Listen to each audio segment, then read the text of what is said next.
What was your relationship to the Nelk audience? Like you guys had meetups, you guys had like opportunities to be in front of your audience a lot. Yeah. Did you feel like as you started to meet those people, you were like, this is the community I want to build. Like these are like-minded people like me. It's hard to answer because honestly, I think 100%, especially on the way up, that was like, I was that culture. So it was like family, like seeing all that love everywhere we went. And it's also the reason like taking care of like myself and taking care of my family. Like if it wasn't for them, like I wouldn't have been able to do that. So, I mean, it's the love that we got for being the underdogs that made no money on YouTube and people supported our company from the start. Like that forever. Like that's everything. That's why I'm here. For sure, when I got sober, it did get to a point where a certain genre of fans that I would meet and be like, yo, let's go like slam a tall boy in the parking lot. And I'm like, dude, it's 10 a.m. and I'm at Whole Foods. I don't want to, I'm in my PJs. Like, I know. Like, so there was definitely a mix of that. But it is also really interesting seeing like at a very, very small scale again, kind of like I was saying about getting excited when like, yo, someone like recognized me at whatever, like people seeing like what I'm doing now, like I said, at a small scale, it like gets me like super stoked now. Like I was like riding my bike and someone was just like putting something in his car and he's just like Sunday. And I was just like, oh, I was like, that's so sick. That's cool. It's a different feeling. It's a more connected version of yourself.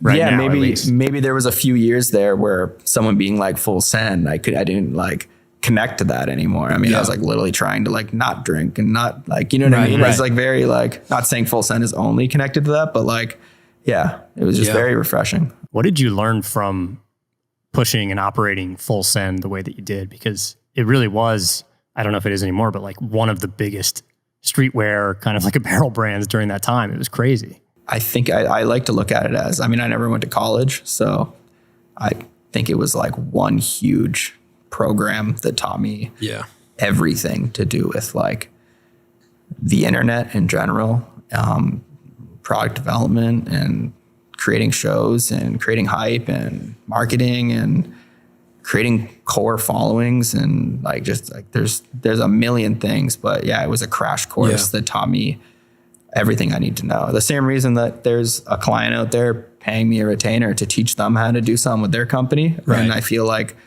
I wouldn't know how to do that if it wasn't for Nelk. So the counterculture nature, like why it interests me is I do think that, you know, what you're doing today and what was happening at Nelk, one of the differences that I see is, and maybe there's similarities actually, but like the business of building a tight-knit community is very different from the business of like pure play virality, right? Like making the most viral video that's brand safe and friendly to the platform right now. There's a business to that, which is like AdSense, brand deals, you know, that works really well. It actually might not work that well in memberships and merchandise sales because you're so broad from an audience perspective. But when you dig in and you have this like incredibly tight-knit community, that's when you can go direct to consumer, right? Yeah. And go like, you know, you guys will transact with me because you're part of my core. Yeah. 10,000 core is stronger than a million that you can't control. For sure. 100%. And Nelk was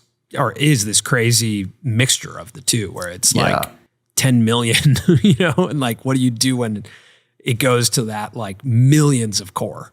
I mean, I don't know. I think it's really hard to do, but even with Nelk, like we got a taste of that where it got too big to be too core. Like, you know what I mean? Like, which could hurt sales or could hurt, you know, everything. Cause like it's so hard to please that many people and can make them still feel like this is all for them. Or even know what they want. Yeah. You know, like have a relationship with that many people.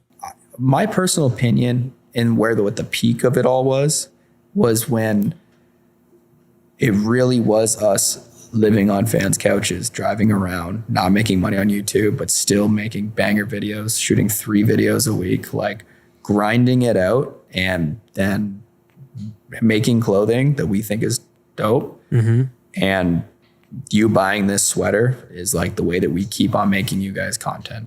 And it was like the underdog story. Like I remember when we opened up Shopify, like I was literally didn't have any money to my name really. Either did my family. And I saw like $700,000 go into a Shopify page. My God. I remember I called my mom. I like teared up. I was like, dude, this like, we figured it out. Like we're good. Like we could, like, as I saw like right there that like, it wasn't about that money. It was about like, whoa, this is going to like work. Like, wow. We figured like cause we got to think all those years was like struggle. And like you're getting family and people telling you like, oh, you got to get a real job and you got to do this. And I was working other jobs while I was doing it to pay for stuff. But it was like, there was like this moment where it hit me that like, wow. Like, and that's what I mean by like, it's like when people say a core audience, it's like, there's two different things than like, they're literally like taking care of you. Like we bought this product, this many people like with you that hard that like, now we can go do bigger things and keep this train going. It was just like, it was really crazy.